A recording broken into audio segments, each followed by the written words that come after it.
I may or may not have been, during your career, an Anthony Harris fan. I just may or may not. Clearly I was. I mean, from the first time you and I met each other, and you're a Cavalier. Is it Wahoo? Wahoo Wah. Yeah, Wahoo Wah. Mm-hmm. Right. And I'm from Washington, D.C. So I remember back, down memory lane we go. I'm going to be old guy right now when there were 4 channels. Mm-hmm. And it's like when we got the ACC game of the week, my Maryland Terrapins against the Virginia Cavaliers on a Sunday night. Well, that was everything. Mm-hmm. Like Ralph Sampson played for Virginia back in the day. Yeah. And I couldn't remember if it was Yahoo, it was Wahoo something. Wahoo Wah, baby. Yeah. But that's the college Anthony Harris, former Vikings safety, attended. Longtime safety for the Minnesota Vikings. And from the first time I met you, really with one of the first conversations we had, I just like stories like that. And what's cool about the NFL compared to certainly the NBA. All right, if you're a second-round pick in the NBA, it's about 20% chance that you might be on a team and might play 8 minutes a game.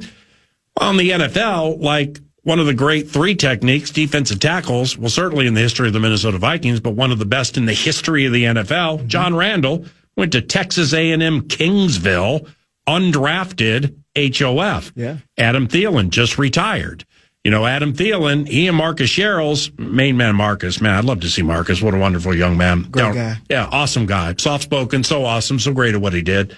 But main man Marcus and Adam, and maybe this was you too, I guess I've never asked, they had to try out just to get to rookie camp. Yeah. So they didn't even get invitations. They had to try out and then had long, wonderful careers. Mm-hmm. I just love stories like that. You were undrafted. Yours was kind of like that, man. It's like there can be smell the roses moments with your daughter, mm-hmm. with a beautiful day, with a friendship, with an interception, really anything in life. But you have a lot of reasons to smell the roses looking back at your career, man. Yeah, man, I'm sitting over here and watching, the coverage of some of the past games of things that happened in the past when I've played. And so kind of takes you down memory lane and kind of takes you to a moment of how'd you feel in that moment and what all the work that you put in to lead up to those moments. How old's your daughter, 2 or 4? She's 2. Okay. Acts like a 4-year-old. Okay. Well, that's good. And hopefully when she's 4, she doesn't act like a 13-year-old. Let's just keep that clock moving slowly. Yeah, that's what I'm hoping. So she's 2, which means she's 6 years removed from, firing up YouTube. Mm-hmm. There's daddy. Yeah. And you can be, just some of those interceptions we just heard. Aaron Rodgers, Drew Brees, Phillip Rivers. Those aren't easy guys to pick off unless there was a giant rush and they just chucked it up in the air or something. But, those are hard guys to intercept, right? Yeah, those are great players. That class was, very talented, very experienced. And to, be able to play against those guys and compete and then have some success against them, that's what you dream about. You dream about making big-time plays and big-time moments. And so to go undrafted, to battle my way each year and then have the opportunity to play against those guys and go out there and have success. That's what you come to the NFL and try to make happen for yourself. Do you ever go to Timberwolves games? Yeah. Did you go last night? No, I didn't go last night. Well, there was almost a fight. Oh man. Nas Reed and a young player named Mo Gay. It's the All-Star break is in 2 days. Mm-hmm. Well, really 2.5, 3 days. This is just the time of the year. They played 60-something. People are bugging each other on teams or for other teams. Yeah. And tensions are high right now, man. When, was there ever a point during the course of a season? Now, you guys play once a week, but after a game, Monday, you got that day. Tuesday, mandatory, you get that to chill. Mm-hmm. If it's even a chill, because the good ones like you. They'll go in there. Yep. Well, they got the surface out, and you're starting to work on Ted Ginn at 10 a.m. on a Tuesday, so you can come in Wednesday prepared. Yeah. And not everybody does it that way. Anthony did it that way, and that's why he lasted.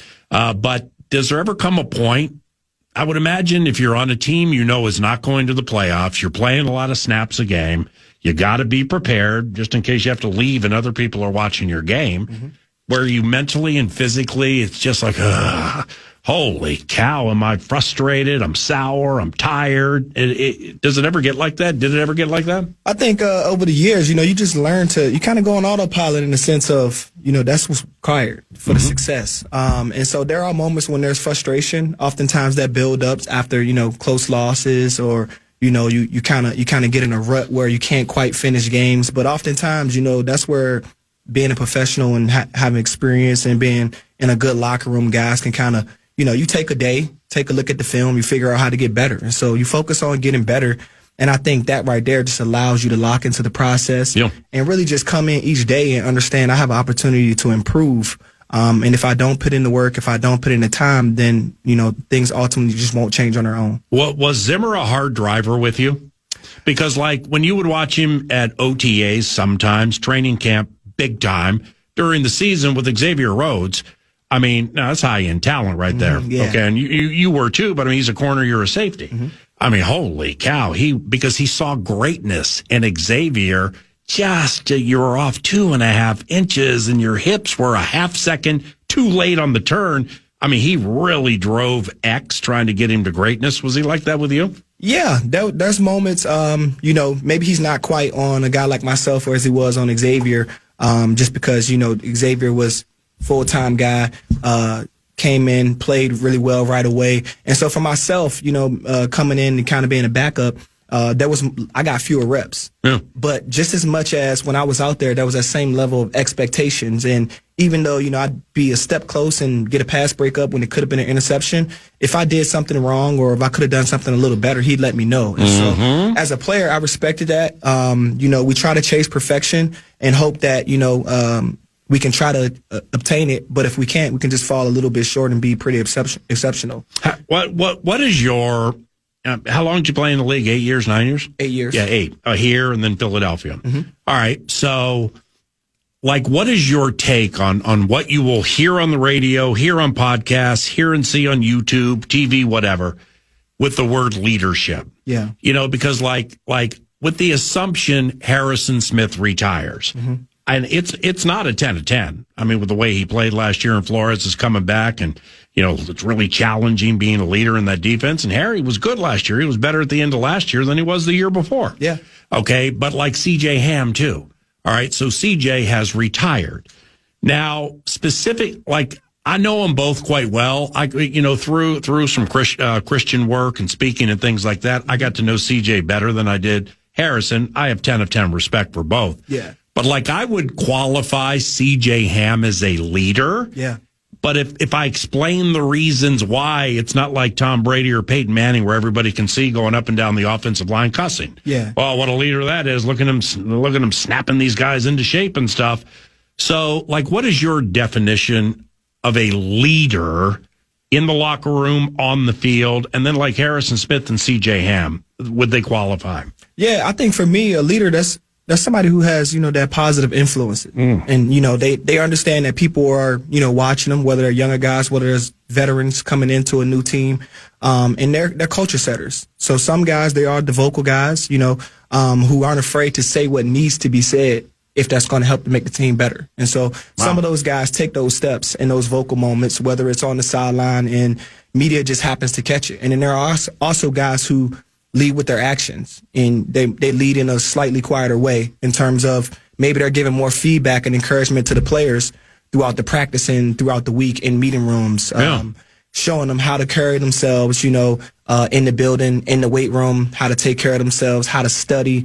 And those are some of the things that you don't quite see sometimes quite publicized on the sideline. But in those manners, that's ways that guys step up and really have an impact on not only just the younger guys, but other players who coming into the organization, who understand the message that the head coach and the organization is trying to lead with, and they lead with example in moments, and sometimes they're vocal as well. Well, like Harrison Smith, I mean, and if this happened, then you would know better than me, but like Harrison, okay, guys, say a bunch of DBs, defensive players, whole team around, guys bleeping this, bleeping that, sick of it, and gather everybody around and be the center of the attention. I don't see that being Harrison Smith. Yeah. But that doesn't mean he's not a leader, because the way you just described things, so say a young Anthony Harris undrafted out of Virginia, say Jerry Gray was your DB's coach? Oh, yeah. All right. So say Jerry Gray, Hitman, whomever are like ant. And then everybody thinks you got something down, and then you mess up during the game. So Harrison could like show leadership by like sitting next to you after the game, looking at it on the surface and just pointing at it going, bruh, that's it. Yeah. I mean, because now you're like, yes. You know what I'm saying? Yeah. Not you or anybody. There's also a lot of body language that goes into play as well. So sometimes, it's a high level game. It's a high pressure game. And, you're going against highly talented players as well. So there are going to be times where guys make a play. And so leadership, it doesn't always need to be correction in the form of, being extremely vocal.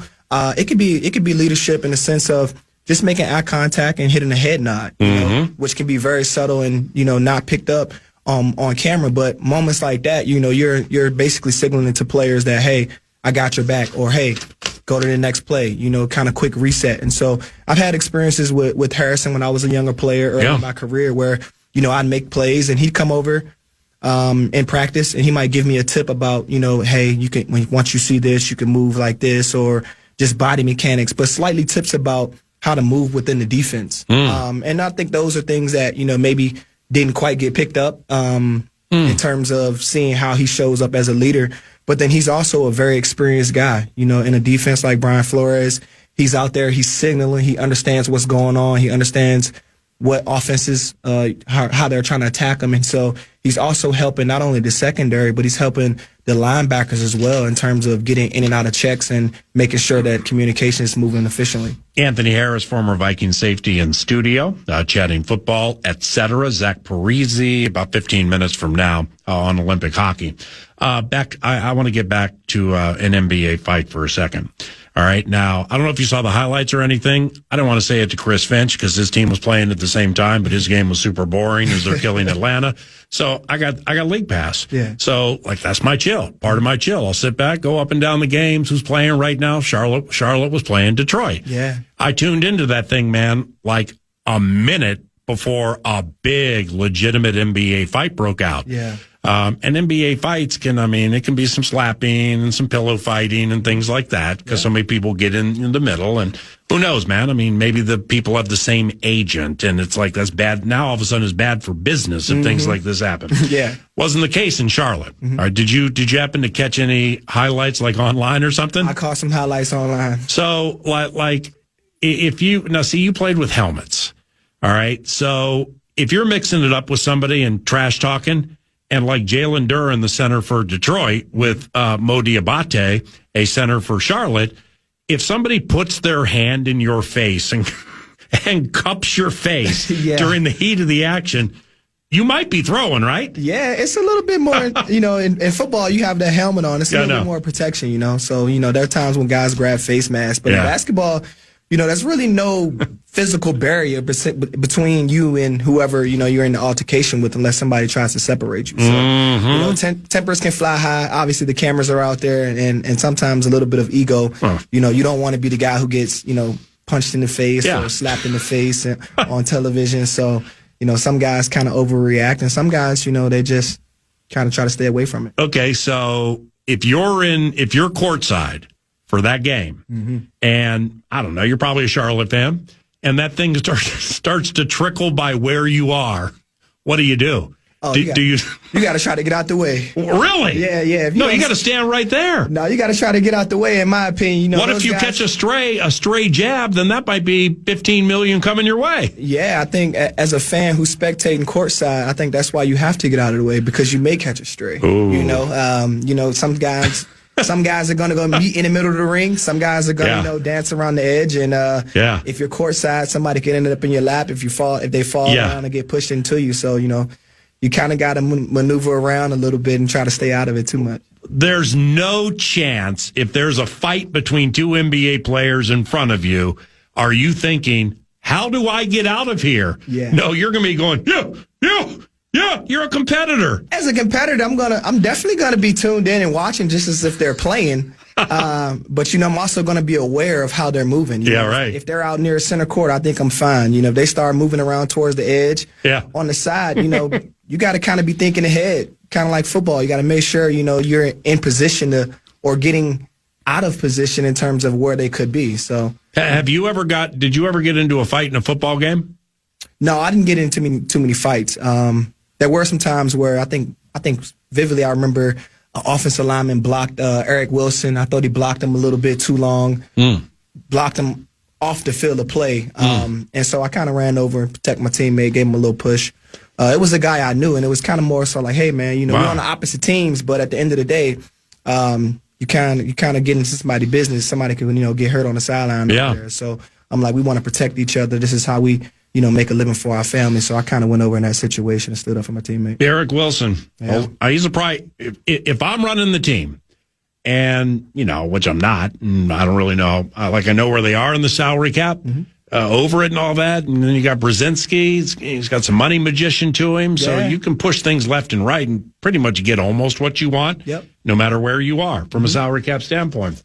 Eric Wilson has become, for my taste, a priority free agent for the 2026 Minnesota Vikings. Yeah. This is a guy, man, who got like a $10,000 signing bonus when he was on what was your first signing bonus out of Virginia? Like your 10,000. It was 10 grand? Yeah. Well, they were saving a lot of money back then, getting you and Eric Wilson for a combined 20 grand. Yeah. Are you kidding me? Yeah. Holy cow, that's not a National Football League negotiation. That's a shell game. But anyway, from there, through a bunch of one-year deals, love what the organization did last year. They wanted Eric.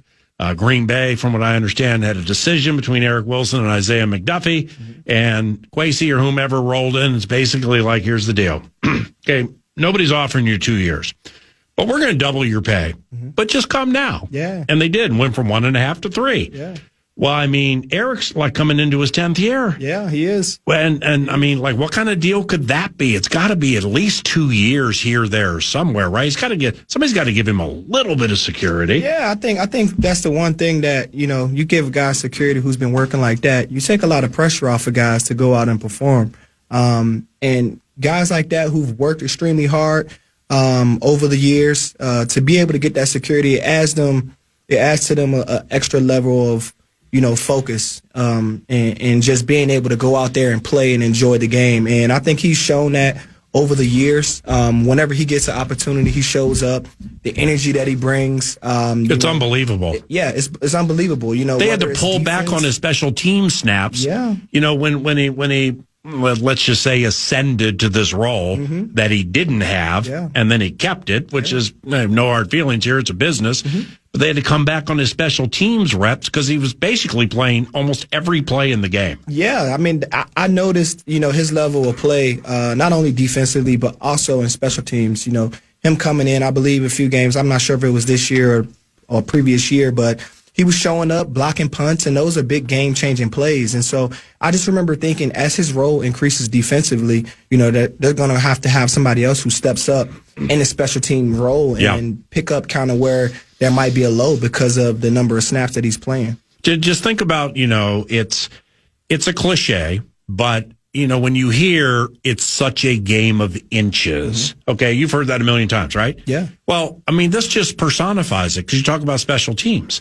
And I'm certainly not saying the Vikings absolutely would have been a playoff team, would have advanced in the playoffs or whatever, but that Bears game at U.S. Bank Stadium, all right, with your guy Devin Duvernay. Yeah. All right, getting that kick all the way on the other side of the 50, then Cairo Santos walks off. Yeah. So I think the return was 53, 56 yards. It's huge. If you handle that kick the right way, from a coverage standpoint, they didn't. The Minnesota Vikings didn't. If you handle that coverage the right way, you're 95%, you're going to sweep the Bears. All right, that team everybody's talking about. Yeah, we swept them.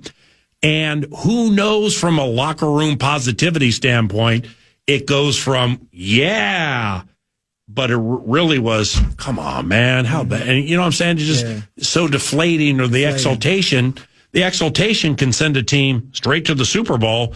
The deflated nature can send a team to being winless the rest of the year. O'Connell did a really good job, Flores too, with this team after that game for the most part to keep things, so that they were ascending, and they won 5 in a row at the end of the year. But that's the game of inches. That's the razor thin margin they're talking about. You You cover, I think Josh Blackwell might have been the guy in front of him, and Duvernay's really, really good. So he gets to make plays too. Yeah.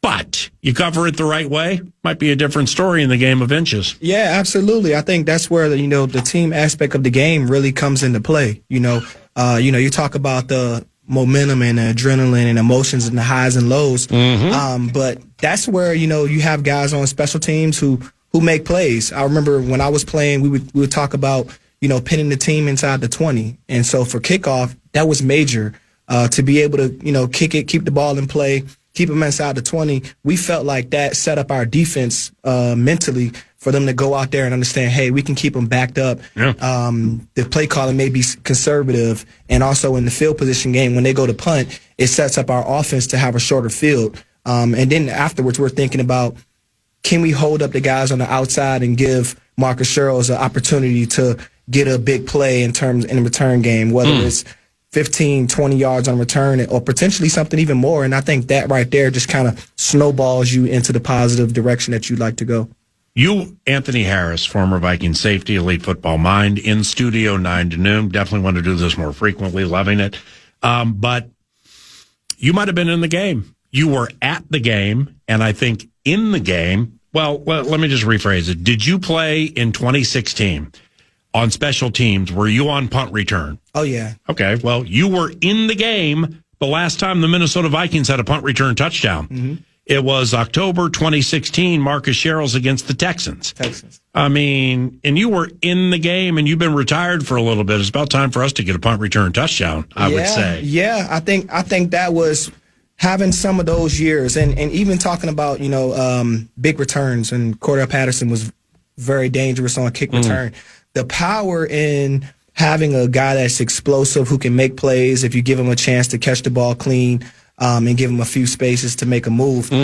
It was just so dynamic. It was so dynamic. I think it added, juice even for the offense of just understanding, hey, we're going to get a great return right here, and it's going to set us up. We may come out with an explosive play. Yeah. We hit one explosive play, and we're in field goal range, and we have points. So how the game is just played at that level, not only physically but mentally, and understanding, what could come next if you just do your job, and how each person role is extremely important. You really can't explain it until you see it, and you go through the film, and you just show how things were able to build up and in certain moments of the game. Well, lastly, Marcus Sherrills. All right, this has kind of turned into Rochester Go Crazy fan line. At that size, Marcus was fast, but he wasn't Dan Chisena burner fast. Know what I mean? Yeah. How did he do it as a gunner? He's one of the greatest gunners in the history of this team. He was slithery, and he was quick, don't get me wrong. Oh, yeah. Little Marcus. Yeah. I mean, seriously, I love that guy. And you talk about squeezing every single bit of the gifts and the talent God gave him. I mean, he got all of it. You know what I mean? Yeah, I remember sitting in the locker room in my first year in the league, and he was basically a locker mate. And I was looking at him, I'm like, this isn't a big guy, but I'm watching him. He's demanding double teams as a gunner, and he's making plays. He's forcing fair catches, and then in the return game, he's making guys miss. Yeah. And he's making big plays. And I just asked him one day, I'm like, what year is it for you? He was like, oh, it's like year 7. And I just remember thinking, man, it's a blessing. A guy at that stature you wouldn't imagine had that type of ability. And he's out there, he's making an impact in the game, he's contributing, and he's 7 years in. And so for me, that was kind of a little motivation of like, if you do what you're supposed to do, you work extremely hard, make plays when they come to you, and continue to learn and evolve in the game, you can carve out a long career for yourself. And last guy, and I like the entertainment of the game. I like the show of the game. People got dances, stuff like that. I don't mind that. However, like Marcus was the last one who would be like, look at me now. Yeah. They doubted me. Look at me now. Yeah, absolutely. He wouldn't say anything before he say that. Yeah, no. Humble. I think I'd rarely even see a fist pump out of him. He's extremely quiet guy. I joke with him a lot of the times. I'm like, that's great. A lot of the times, most of the time I see you smile is like if we talk about, hey, we're going to play basketball. Yeah, right. He might crack a smile.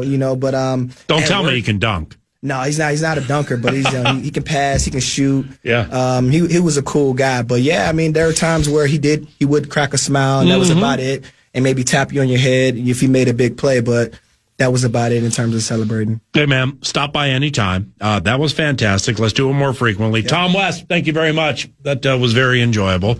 God bless you and your family, and I'll see you soon, okay? I appreciate that. Same to you. See you, bud. Anthony Harris, former safety for the Minnesota Vikings, offering a helping hand this Tuesday.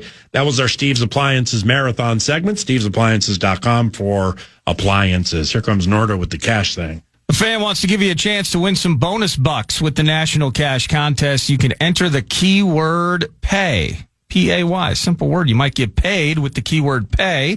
Enter the keyword PAY at KFAN.com. That's keyword PAY. Enter it now, KFAN.com. Doc Emmerich on the call. Holy cow, how I miss Doc Emmerich. Hadn't heard him in quite some time until we heard that goal.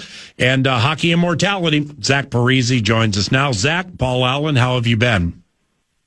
I'm doing great. How about you? Thanks for having me. Yeah, right on, man. That was cool. I don't know if you were tending to children, if you were running errands or whatever you were doing. Did you happen to hear that highlight? And like when you hear Doc Emmerich, it's just great. It's just right. You know what I mean? It is. Doc was the best. We were lucky to have him in as a home announcer when I played for the Devils, and so he was our everyday play-by-play guy. And he's the best. He's the best in the business. So we were lucky to have him. And I mean, cool. Just hearing. I mean, I haven't heard that in a long time. That play-by-play call right there from the Olympics. So that was neat to hear. All right, Zach played 1,376 NHL games in his career. How's the body at the ripe old age of 41? You're 41, right? 41, yeah. Body feels great. Body feels good. I try to stay active and keep doing stuff, but there's still, of course, there's still things that are sore, and I'm not sure if they're ever going to loosen up. But I think I got out of the game actually not feeling too terrible. Well, that's good when you can walk away from it that way. A, B, actually walk away from it. C, do it on your own terms. But it does beg this question with a career, very successful career that's come to a conclusion. At the end of your career, did you happen to settle on a curve with your stick that you actually liked? Believe it or not, my last year I came back and used a different one that I had never used my whole career. So it was, I'm guessing Stalock gave you that information. Oh, wow. That's my guess. But, I'm sure I drove the Bauer guys and the Easton stick guys nuts. I probably went through about 30, 35 different patterns. I was really finicky with my sticks.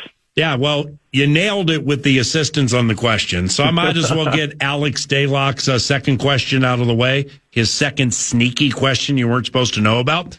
When it comes to the Olympics, with the Olympic Village, like when you were hanging out with people and stuff, 2010, you're an alternate captain.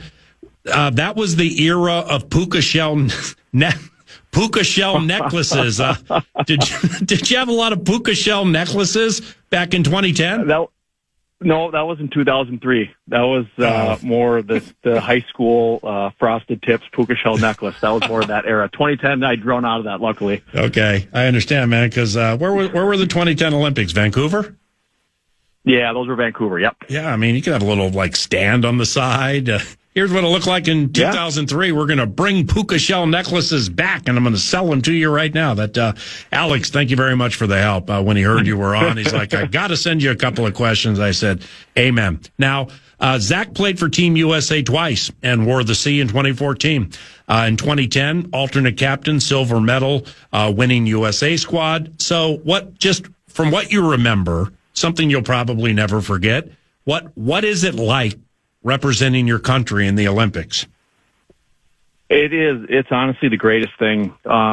Really, I mean, from an individual standpoint, I think, you're one of 12 of the best players, in your country. And then on a bigger scale, you're one of the lucky enough to play for the Olympics. And I just when you get the chance to do that, whether it is Olympics, World Championships, anything, it just really is incredible to be able to represent the U.S., this great country, and be a part of it. And it's hard to put into words really when you're there, and you're competing.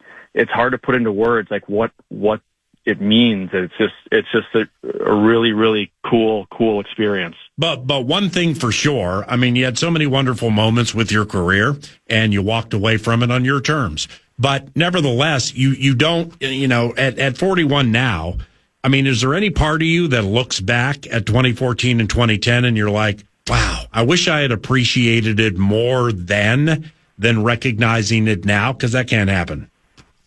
100%. I mean, actually, my wife and I were talking about that last night. We were watching some of the Olympic Games that were on, and we're just talking about the different, a couple of different events that we went to and watched. But even, I mean, you're exactly right. When you're there, you're just so consumed by playing the games, and you really don't take a step back and just think about like, wow, like I'm actually playing in the Olympic Games right now. And if for whatever reason, as an athlete, or a hockey player, we just don't think about that, or didn't think about it at the time. And unfortunately, almost 25 years later or whatever it is, or 15 years later, you're like, wow, what a special time that was. I wish I would have taken a couple minutes there to be like, just to really appreciate it. What, Zach, what do you think of this year's squad? Just from what you know about it. I mean, shoot, you played with or against some of the players. What do you think of the squad? I mean, they look great. They do. And you got a little sample of it during the Four Nations of how good these players are and this team is. I mean, you can't overlook anyone, of course, but I mean, they've got just as good a chance to win as anybody. So, I think it's going to be really exciting, and, hockey fans are really, really looking forward. I know, a lot of people that I've been around are talking about really looking forward to the hockey part of the Olympics starting. I just think that there's a lot of buzz, a lot of excitement, and rightfully so. With this roster, it's going to be a great team. Big time. And I think Four Nations kind of got people a little more revved up too. I mean, that was fantastic. But, with USA and Canada, Zach Parise is our guest. Couple of quickies to close here. How truly heated is USA Canada when they meet? Really heated. I mean, wow. There's a respect because a lot of the players play together. You know what I mean? You got guys that are teammates during the season, but it's heated, and there is, I don't know if hatred's the word, but there really is. I mean, with what you're competing for, you've almost felt like for a long time, like the U.S. has been a little brother to Canada in the hockey stage. And so I think right now, I mean, we've lost to them. We lost them in 2010 in the gold medal game. We lost them in 2014 in the semifinal game, lost to them in the World Cup, lost to them in Four Nations. So it's just, just really want this group to get over the hump, but it's a really, there's an intense dislike, which I'm pretty sure is mutual. Well, and what's strange about it, and it's age old here, but like John Hines, wild coach, he's on the bench with Sully in the USA.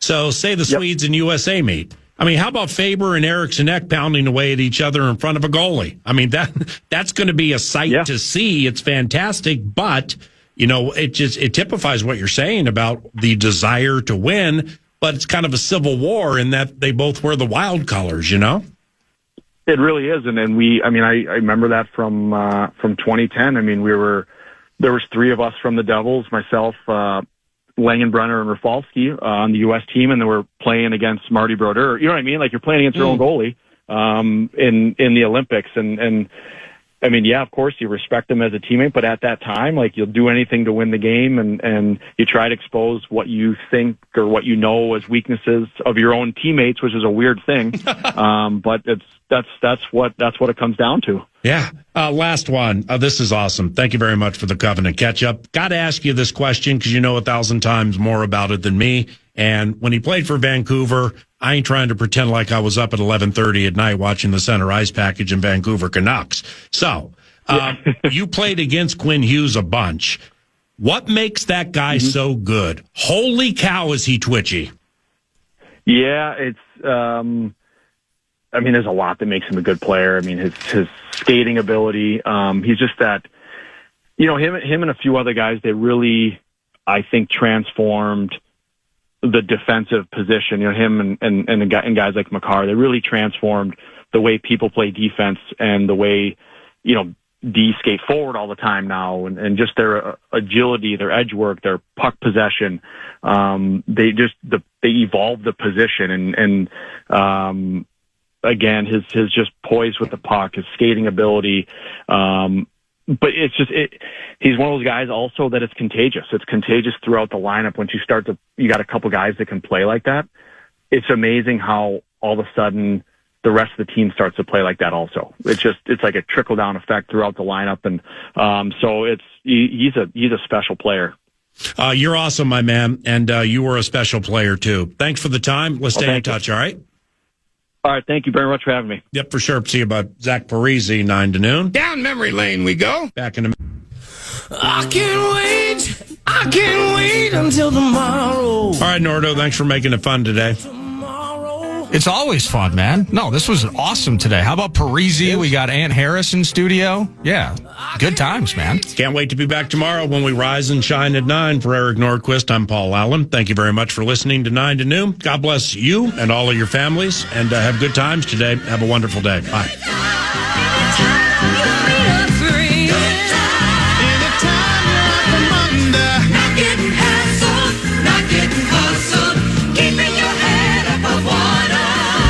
To noon. Temporary layoffs. You like that? Easy credit rip-off. Time for 2 more. Scratching and The game is over. just listen. There are many, many positives I can get out of this game. This is an old-fashioned ass kicking right here. And that's a fact. If it's good news or money, leave a message. Podcast today's Paul Allen Show, or listen back to previous show and interviews by going to the iHeartRadio app or KFAN.com.